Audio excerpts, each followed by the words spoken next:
Hello बच्चों, कैसे हैं आप सब।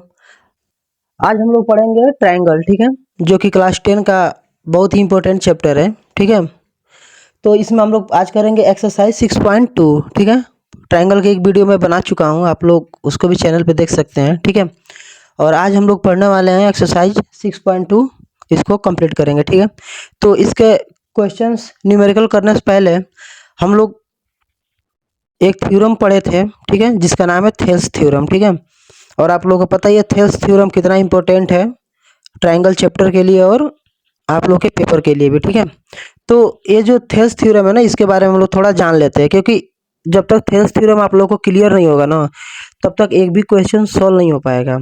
ठीक है, यानी जितने भी प्रॉब्लम है, जितने भी वर्ड प्रॉब्लम है, वो सब थेल्स थ्योरम पे ही बेस्ड है। ठीक है, तो पहले इसको हम लोग को जानना जरूरी है। ठीक है, तो आइए देखते हैं थेल्स थ्योरम क्या होता है। मैंने इस पे एक डिटेल वीडियो बना रखा है, इसको मैंने प्रूव भी करके दिखाया हुआ है, आप लोग उसको भी देख सकते हैं। ठीक है, तो आइए देखते हैं थेल्स थ्योरम होता क्या है, उसके बाद हम लोग क्या करते हैं, इसके न्यूमेरिकल सॉल्व करते हैं।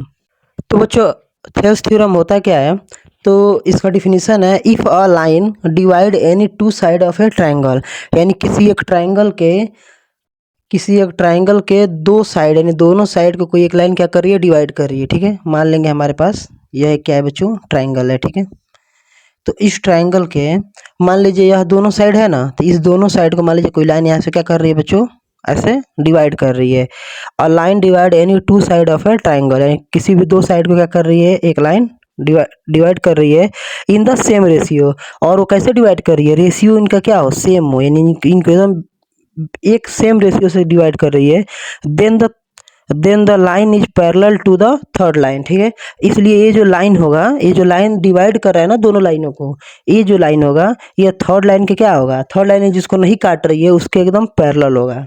ठीक है, उसके एकदम क्या होगा, पैरेलल होगा।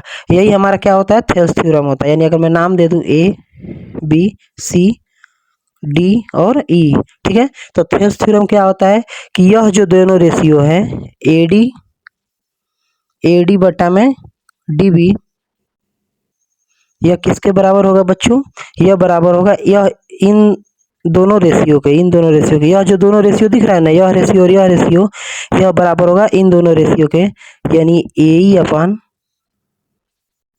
इसी के क्या होगा, बराबर होगा। यही हमारा क्या कहता है, थेल्स थ्योरम कहता है। ठीक है, तो आप लोग को इसको जरूर याद रखना है। जब थेल्स थ्योरम का परिभाषा याद रहेगा ना, इसका डिफिनीशन याद रहेगा, तो आगे का एक भी न्यूमेरिकल बचने वाला नहीं है। ठीक है ना, पूरा सॉल्व हो जाएगा। फिर से देखेंगे, यह जो काट रहा है यहाँ पे डिवाइड कहाँ कर रहे हैं, पॉइंट डी पे और एक पॉइंट ई पे।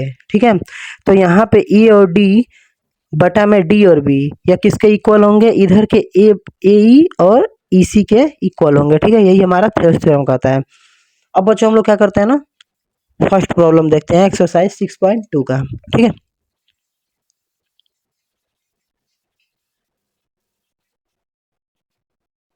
अब बच्चों आप लोगों के सामने है एक्सरसाइज 6.2 का पहला क्वेश्चन। ठीक है, जो फर्स्ट क्वेश्चन है क्या कह रहा है, फिगर फर्स्ट और सेकंड में, यानी आकृति फर्स्ट और सेकंड में जो डी है वो पैरेलल है बीसी के। पैरेलल मतलब होता है बच्चों समान, पैरेलल मतलब होता है समांतर, यानी यह रेखा और यह रेखा आपस में क्या है, पैरेलल है, जो एक दूसरे को कहीं भी क्या करेंगी, कट नहीं करेंगी और सीधे चलती जाएंगी अनंत तक, इनफाइनाइट तक। ठीक है, तो उसे क्या बोलते हैं, पैरेलल बोलते हैं। ठीक है बच्चों, तो यहाँ पे क्वेश्चन कह रहा है कि डी पैरेलल बी सी, यानी जो डी लाइन है ना, ये जो लाइन यहाँ से इंटरसेक्ट कर रहा है इन दोनों साइड्स को, यह डी जो है यह बी सी के क्या है, पैरेलल है।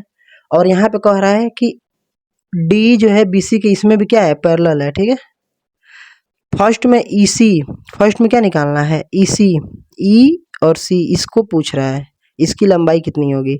और कह रहा है सेकंड में एडी ज्ञात कीजिए। ठीक है, फर्स्ट में ईसी निकालना है, ये वाला यहाँ से लेके और यहाँ तक, और सेकंड में पूछ रहा है एडी निकालिए। एडी कहाँ पे है, यहाँ से लेके और यहाँ तक। ठीक है, तो हमको पूछ रहा है। ठीक है, तो सबसे पहले बच्चों ना, कोई भी क्वेश्चन सॉल्व करते हैं तो आप लोगों को सबसे पहले लिखना है गिवन डैट।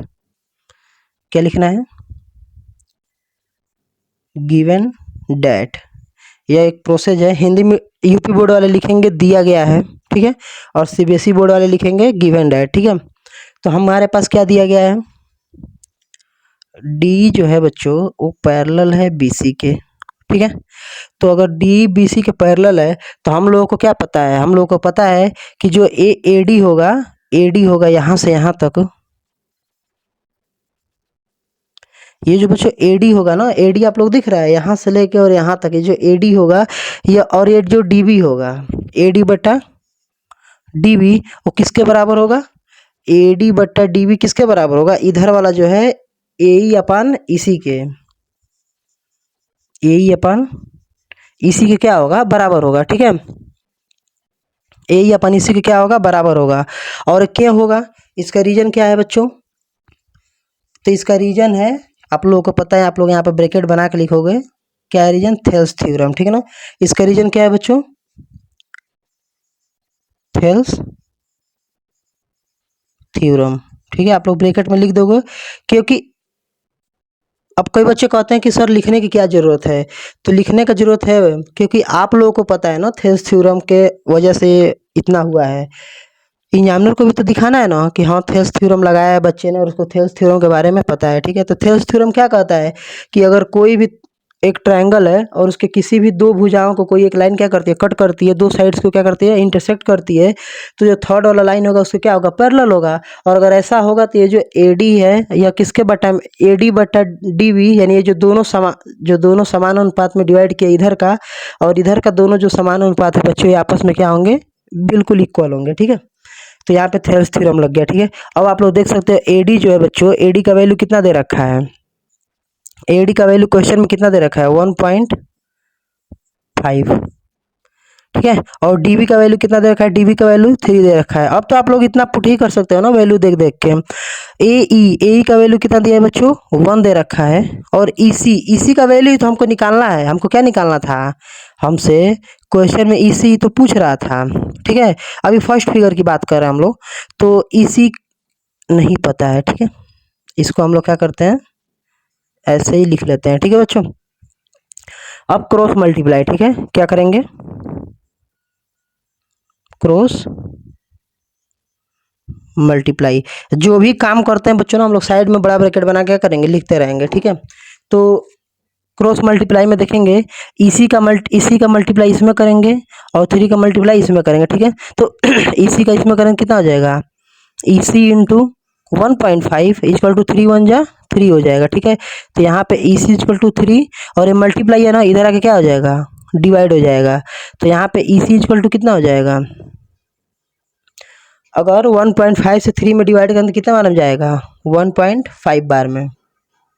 1.5 का मतलब कितना हुआ, 1.5 हुआ, और 1.5 से 3 में भाग करें तो पता है 1.5 3 होता है, 1.5। ठीक है, तो ये हमारा वैल्यू आ गया इसी का, यानी इसका वैल्यू कितना आ गया, 1.5 आ गया। ठीक है, अब हम सेकेंड फिगर में देखते हैं। ठीक है, तो सेकेंड फिगर में बच्चों हमसे क्या पूछ रहा था कि, क्या पूछ रहा था, एडी निकालिए, एडी यानी क्या, ए वाला निकालिए, ए वाला हिस्सा, ए और डी। तो सेम काम वही, थेल्स थ्योरम पता ही है आप लोगों को, इसीलिए बच्चों मैं आप लोगों को पहले थेल्स थ्योरम बता दिया हूँ क्वेश्चन स्टार्ट करने से पहले ही। ठीक है, कि आपको कोई दिक्कत ना हो। इसी AD but AD upon DB और ए अपान इसी आपस में क्या होंगे, इक्वल होंगे। क्यों इक्वल होंगे, क्योंकि हमको यहाँ पे लिख के दिखा देंगे, बिकॉज थेल्स थ्योरम के वजह से। ठीक है, अब यहाँ पे कुछ नहीं करना है बच्चों, वैल्यू पुट कीजिए आप लोग, तो वैल्यू पुट कीजिए। यहाँ पे एडी का वैल्यू कितना दे रखा है हमको पता ही नहीं है, उसी का तो निकालना है। और डीबी कितना दे रखा है, 7.2 इक्वल टू ए का वैल्यू कितना दे रखा है, ए का वैल्यू 1.8। अब जो हमको दे रखा है बच्चों क्वेश्चन में, हम वहीं से पुट कर रहे हैं, अपने पास से नहीं कर रहे हैं। और इसी का वैल्यू कितना दे रखा है, 5.4 दे रखा है। ठीक है बच्चों, यहाँ भी क्रॉस मल्टीप्लाई करते हैं, क्या करते हैं, क्रॉस मल्टीप्लाई। तो जब आप लोग बच्चों क्रॉस मल्टीप्लाई करेंगे ना, तो ए डी का मल्टीप्लाई इसमें करेंगे और इसका मल्टीप्लाई इसमें करेंगे, तो ए डी इंटू कितना हो जाएगा बच्चों, 5, ओहो, A D into 5.4 equal to 7.2 का कीजिए, 7.2 इंटू 1.8। और यहाँ से पता है ए डी इक्वल टू, जब 5.4 मल्टीप्लाई है इधर जाके क्या हो जाता है, इक्वल टू इधर जाके क्या होता है, साइन चेंज हो जाता है ना, तो मल्टीप्लाई क्या होगा बच्चों, डिवाइड बन जाएगा। अब इसी को क्या करना है, सॉल्व करना है। सबसे पहले क्या करेंगे बच्चों, हम लोग पॉइंट हटाएंगे, ठीक है। तो ऊपर कितने नंबर बाद पॉइंट है, 2 अंक बाद है, तो 2 जीरो से गुणा करेंगे। और ऊपर तो एक ही अंक, नीचे एक ही अंक बाद है, लेकिन फिर भी 2 जीरो से करेंगे। रूल होता है कि ऊपर जितना उतना ही नीचे से गुणा करते हैं, ठीक है।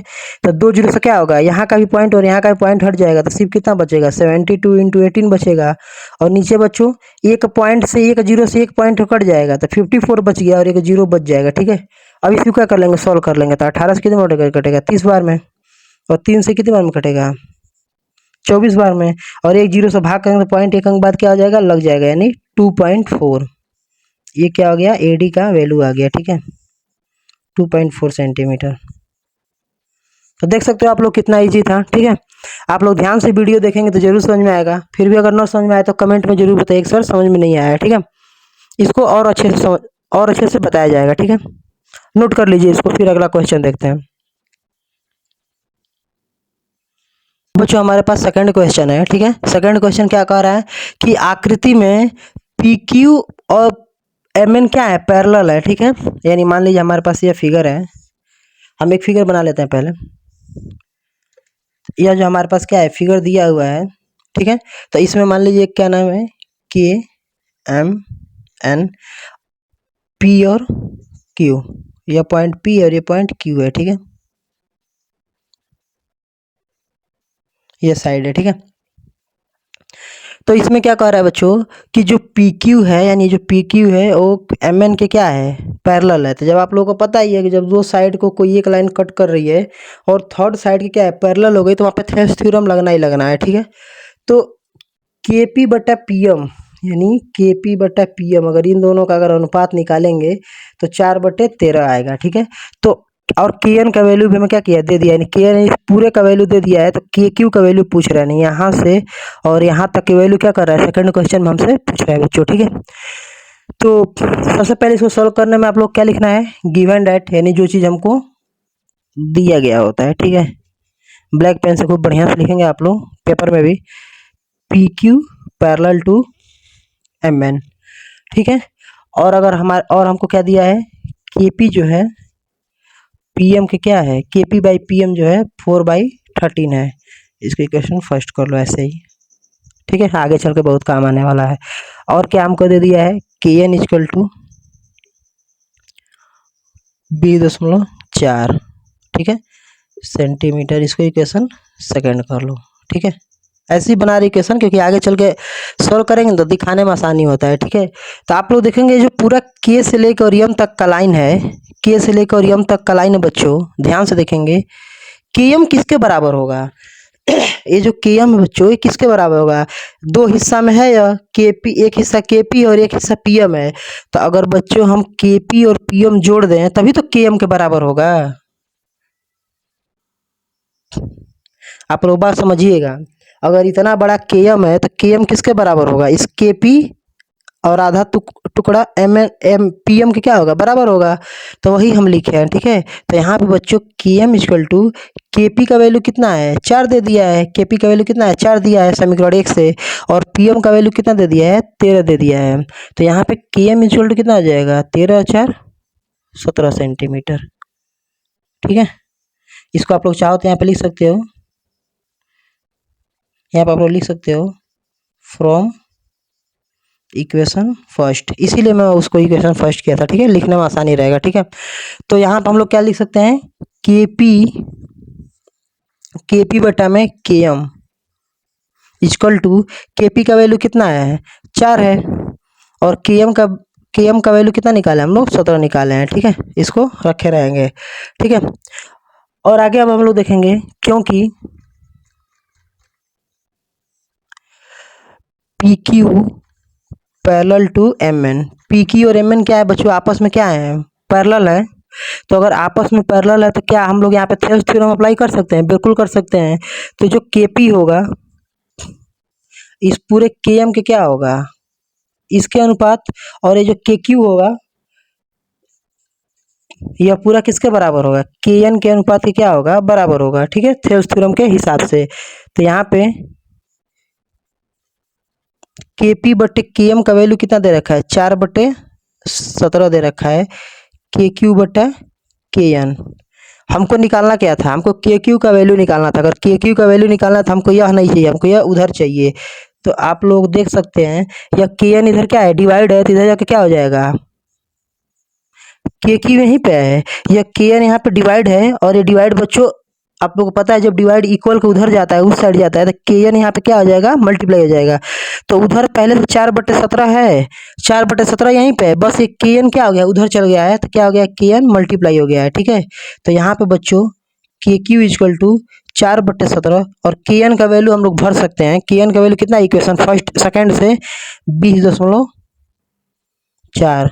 तो यहाँ पे के क्यू इक्वल टू कितना हो जाएगा बच्चों, 20 इसको सॉल्व कर लेंगे, कितना आ जाएगा, 4.8 सेंटीमीटर। ठीक है, ये किसका वैल्यू आया है, यही वैल्यू आ गया के क्यू का, यानी इसका वैल्यू आ गया, के क्यू का वैल्यू आ गया 4.8 सेंटीमीटर। ठीक है, तो इस क्वेश्चन को ऐसे ही सॉल्व करना था। ठीक है बच्चों, आई होप आप लोगों को समझ में आया होगा। अगर नहीं आया तो कमेंट में जरूर बताइए कि सर हमको नहीं समझ में आया, इसको और अच्छे से समझाने का प्रयास किया जाएगा। ठीक है, नोट डाउन कर लीजिए कॉपी में इसको। अब बच्चों आप लोग सामने क्वेश्चन नंबर 3 है। ठीक है, क्वेश्चन नंबर 3 क्या कह रहा है कि कोई एक फिगर है जिसमें डी और बी सी क्या है, आपस में पैरेलल है।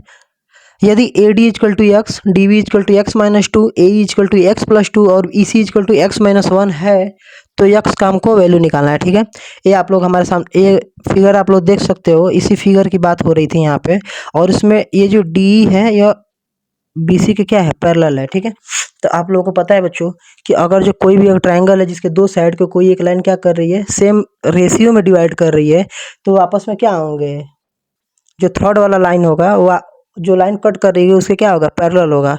और अगर यह रूल बन रहा है तो उसी रूल को बोलते हैं थेल्स थ्योरम। और आप लोगों को पता ही होगा कि थेल्स थ्योरम में होता क्या है, थेल्स थ्योरम में होता है बच्चों, ये जो ए डी है या डी बी के क्या होगा, A D by D B, और इजकल टू इधर का जो रेशियो ए ई अपन ई सी आपस में क्या होंगे बच्चों, बराबर होंगे। और क्या होंगे, थेल्स थ्योरम के अनुसार। ठीक है, तो आप लोग सब लिख लीजिएगा, गिवन डेट इतना इतना इतना सब लिख लीजिएगा। ठीक है, अब तो आप लोग कर ही सकते हो। हम यहाँ पे क्या करेंगे ना, वैल्यू पुट करेंगे बच्चों। ठीक है, तो ए डी का वैल्यू कितना दे रखा है, फिगर से देखिए यक्स दे रखा है, डी बी का वैल्यू x-2 दे रखा है, और यहाँ पे ए ई का वैल्यू कितना दे रखा है, x+2 दे रखा है, और यहाँ पे ई सी का वैल्यू कितना है बच्चों, x-1 दे रखा है। ठीक है, तो हम लोग क्या करेंगे, यहाँ से क्रॉस मल्टीप्लाई करेंगे। ठीक है, तो क्रॉस मल्टीप्लाई यक्स का इसमें कीजिए, तो x-1 हो जाएगा, और इसका इसमें कीजिए तो x-2, इसका इसमें कीजिए मल्टीप्लाई x-2 x+2। ठीक है, यहाँ पे क्या किया हम लोग, क्रॉस मल्टीप्लाई। ठीक है, आप लोग लिख के जरूर दिखाइएगा, एग्जामिनर को देखना, एग्जामिनर को तो सब पता है लेकिन वो देखना चाहता है कि आप लोग लिखें कि नहीं लिखे। ठीक है, तो आप लोग पेपर में जरूर ऐसा करके लिखेंगे। ठीक है, और यहाँ पे गिवन डेट आप लोग लिख लीजिएगा जो दिया है ये सब। ठीक है, आइए इसको सॉल्व करते हैं। तो यक्स का बच्चों, यक्स का एक्स में मल्टीप्लाई कितना होता है, x², और माइनस यक्स का A1 में यक्स हो जाएगा। और ये आप लोग को दिख रहा होगा, एक कोष्ट में a माइनस बी, एक कोष्ट में a+b, एक फार्मूला होता है, एक कोष्ट में a माइनस बी और एक कोष्ट में a+b। अगर ऐसा दिखे यानी ये कहीं नंबर एक बार घटाया गया और एक बार जोड़ा गया है, तो उसका फार्मूला बनता है a पे स्क्वायर माइनस बी पे स्क्वायर। ठीक है बच्चों, यह क्या बनता है, फार्मूला बनता है। तो सेम वही है, एक बार एक दोनों नंबर घटे हुए हैं और वही दोनों नंबर जुड़े हुए हैं, तो फार्मूला बन जाएगा a² माइनस बी स्क्वायर।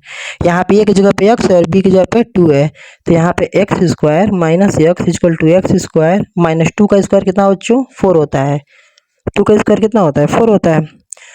तो यहाँ पे आप लोग देख सकते हैं x² माइनस x, यहाँ से x² कट जाएगा।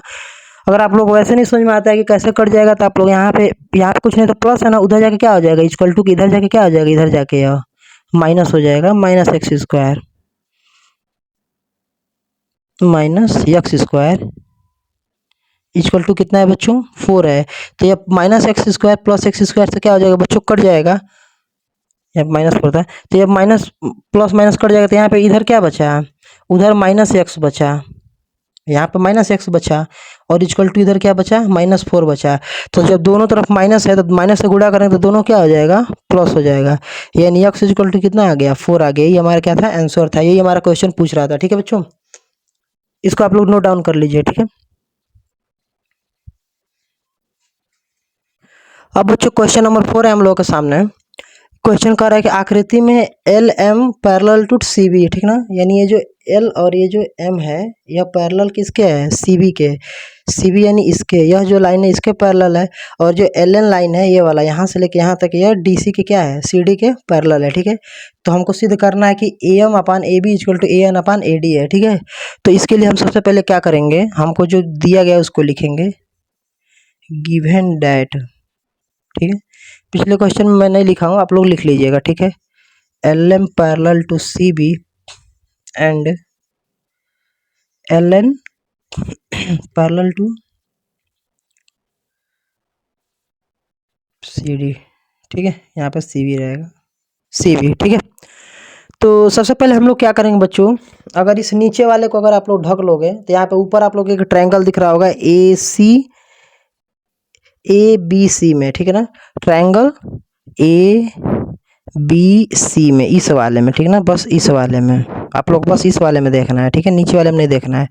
आप लोग कहाँ देखना है, बस इस वाले में देखना है, ठीक है बच्चों, बस इस वाले में। तो अगर आप लोग इस वाले में देखोगे तो यह जो लाइन है क्या कर रही है, इन दोनों लाइनों को क्या कर रही है, कट कर रही है, और दोनों लाइनों को कट कर रही है तो क्या हो रही है, इसके पैरेलल हो रही है यहाँ पे, यानी यहाँ पे कहने का मतलब थेल्स थ्योरम क्या हो रहा है, अप्लाई हो रहा है।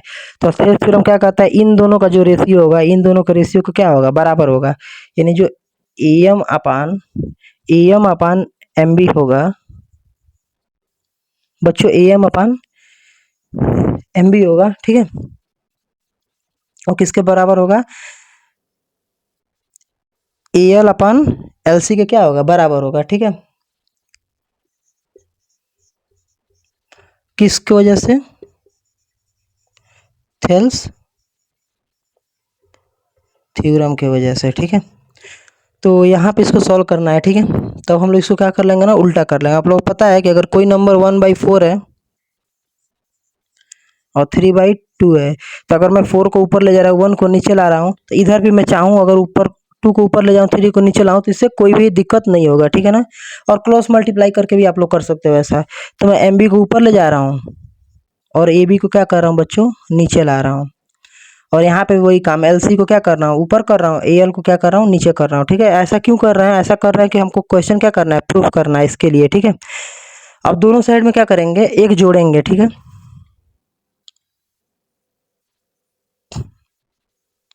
एडिंग 1 ऑन बोथ साइड्स, ठीक है बच्चों। दोनों साइड में हम लोग क्या करेंगे, एक जोड़ेंगे, तो इधर भी एक जोड़ेंगे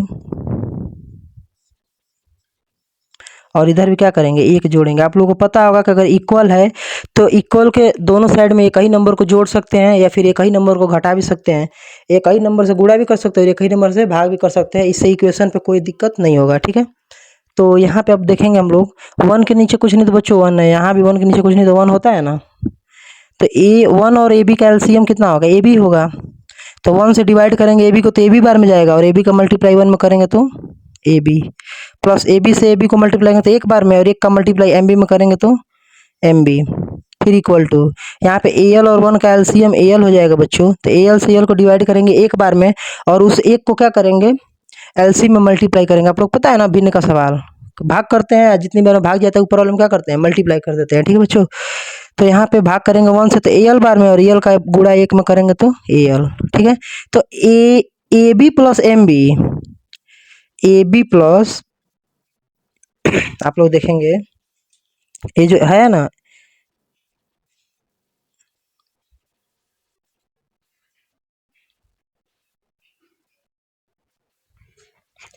यहाँ पे कुछ गलत हो रहा है बच्चों, यहाँ पे ए बी नहीं रहेगा, यहाँ पे ए बी नहीं रहेगा, यहाँ पे ए एम रहेगा, ठीक है। यहाँ पे क्या रहेगा, ए एम रहेगा। कहूँ क्या गलती हो रहा है, ठीक है। यहाँ पे क्या रहेगा, ए एम रहेगा, क्योंकि यह दोनों, यह रेशियो और यह रेशियो और यह रेशियो और यह रेशियो बराबर है, गलती से ए बी लिखा गया था। तो यहाँ पे क्या करेंगे बच्चों, नीचे ए एम रहेगा, ठीक है। यहाँ पे क्या रहेगा, ए एम। अब ए एम और एम बी, ए एम और एम बी मिल के पूरा ए बी बना रहे हैं, यह ए एम और यह एम बी मिल के पूरा क्या बना रहे हैं, ए बी बना रहे हैं, ठीक है बच्चों, पूरा ए बी बना रहे हैं। और नीचे क्या है, ए एम है। सेम वैसे ही एल सी, एल सी कहाँ है फिगर में, एल सी, एल सी यहाँ से लेके और यहाँ तक, ठीक है। यह और ए एल और यह और यह और यह दोनों मिलके, इतना यह और इतना यह दोनों मिलके क्या बना रहे हैं, पूरा एसी बना रहे हैं। क्या बना रहे हैं, एसी अपन ए एल बना रहे हैं, ठीक है। इतना समझ में आ रहा है। अब हम लोग क्या कर लेंगे, इसको यहाँ पे रिवर्स किए थे ना, फिर से अपना क्या कर लेंगे, रिवर्स को सीधा कर लेंगे, ए एम ऊपर कर लेंगे और ये भी अपना क्या कर लेंगे, नीचे कर लेंगे। ऐसे ही ए एल ऊपर कर लेंगे और ए सी क्या कर लेंगे बच्चों, नीचे कर लेंगे, ठीक है। इसको आप लोग रखे रहिए, ठीक है। सेम काम जो बच्चों इस ट्रायंगल के लिए किए हैं ए बी सी के लिए, वही काम अब हम लोग कहाँ करेंगे, सेम वही काम करेंगे बच्चों in triangle A C D में, ए सी डी में, ठीक है। तो जो काम ऊपर वाले ट्रायंगल के लिए किया है ना, इसके लिए वही काम कहाँ करेंगे हम लोग, इस नीचे वाले के लिए करेंगे, इसके लिए करेंगे बच्चों, ठीक है, इसके लिए करेंगे, ठीक है। तो यहाँ भी आप लोग देख सकते हैं वही हाल है कि यह जो लाइन क्या कर रही है, यह लाइन कट कर रही है, तो ये कट कर रही है, तो यहाँ भी थेल्स थ्योरम होगा, तो जो ए एल होगा और एल सी होगा, ठीक है ना, और जो ए एन होगा और जो एन डी होगा वो आपस में क्या होंगे, पैरेलली इक्वल होंगे, ठीक है। यहाँ पे A N upon N D, A N upon N D is equal to A L upon L C, ठीक है। आप लोग देख सकते हो, यहीं पे थोड़ा समझना है बस आप लोगों को, जो ए एन और एन डी होगा वो क्या होगा, ए एल और एल सी के क्या होगा, बराबर होगा थेल्स थ्योरम के हिसाब से। तो यहाँ भी क्या करेंगे, एक बार हम लोग इसको रिवर्स करेंगे, तो जब रिवर्स करेंगे तो एन डी ऊपर जाएगा और ए एन कहाँ आएगा बच्चों, नीचे आएगा। वैसे ही एल सी ऊपर जाएगा और ए एल कहाँ आएगा, नीचे आएगा, ठीक है। दोनों पक्षों में क्या करेंगे, वन ऐड करेंगे, एन डी बटे ए एन, और यहाँ पे L C upon A L plus one, ठीक है। एडिंग वन बोथ साइड्स, ठीक है। और यहाँ पे हम लोग क्या किए हैं, थेल्स थ्योरम, थेल्स थ्योरम, ठीक है बच्चों।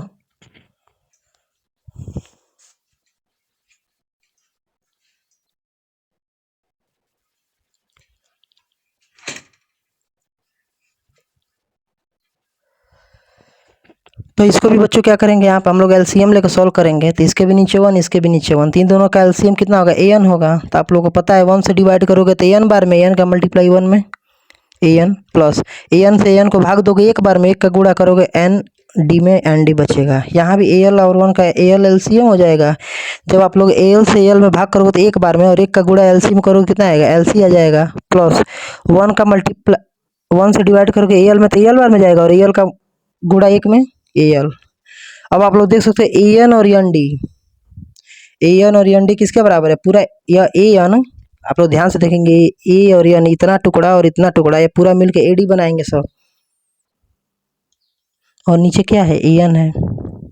सेम वही बात है, यहाँ पे जो एल सी है बच्चों ना, एल और सी, और वहाँ पे जो आगे ए और एल है, एल सी यहाँ से यहाँ तक और यहाँ से यहाँ तक, ये दोनों टुकड़ा मिलके क्या बनाएगा, पूरा ए सी बना देगा। क्या बनाएगा, ए सी बट्टे ए एल बनाएगा, ठीक है। अब इसको क्या कर लेंगे हम लोग, फिर से रिवर्स कर लेंगे, ठीक है। जो अपना उल्टा किया था ना, फिर से क्या कर लेंगे, सीधा कर लेंगे।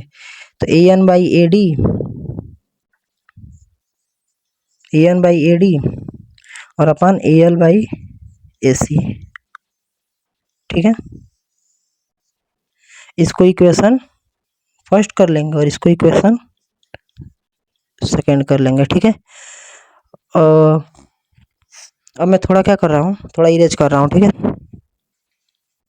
तो यहाँ पे एक इक्वेशन फर्स्ट क्या दिया है, जो ए एम है और बट्टा ए बी है वो बच्चों किसके बराबर है, ए एल बट्टे ए सी के क्या है, बराबर है। और यहाँ पे जो इक्वेशन है ए एन अपान ए डी,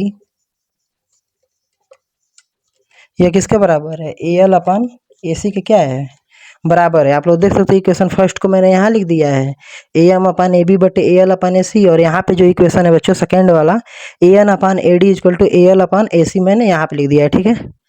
अभी इस नीचे वाले को मत देखो आप लोग, अब ऊपर वाले पे ध्यान दो, ठीक है।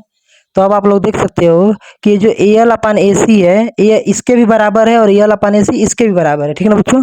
यहाँ पे क्या ध्यान देना है कि जो ए एल बटे ए सी है वो इसके भी बराबर है, और यहाँ पे जो ए एल बटे ए सी है इसके भी बराबर है। यानी बच्चों अगर ये कहीं नंबर अगर इन दोनों के बराबर है, यानी कहने का मतलब कि ये दोनों नंबर भी आपस में क्या होंगे, ये दोनों नंबर भी आपस में क्या होंगे, बराबर होंगे।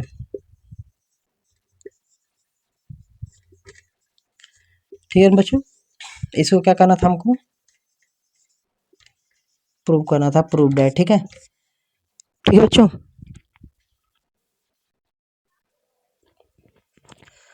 आप लोगों को बच्चों थोड़ा सा यहीं पे ध्यान देना है कि अगर जो ए एल अपान ए सी अगर इसके भी इक्वल है और ए एल अपान ए सी इसके भी इक्वल है, तो कहीं ना कहीं यह दोनों भी बच्चों आपस में क्या होंगे, इक्वल होंगे। इसीलिए ए एम अपान ए बी बराबर ए एन अपान ए डी, और यही हमको क्या करना था, प्रूव करना था। ठीक है, आई होप आप लोग के ये सभी क्वेश्चन समझ में आए होंगे। ठीक है, वीडियो बहुत ही लंबा बन जाएगा, इसीलिए जो आगे आगे वाले वर्ड प्रॉब्लम है ना बच्चों, इसको हम लोग क्या करेंगे, अगले वीडियो में बताएंगे। ठीक है, अगले वीडियो में देखेंगे। ठीक है, तब तक के लिए आप लोग इसको क्या कीजिए, प्रैक्टिस करते रहिए। ठीक है, थैंक यू।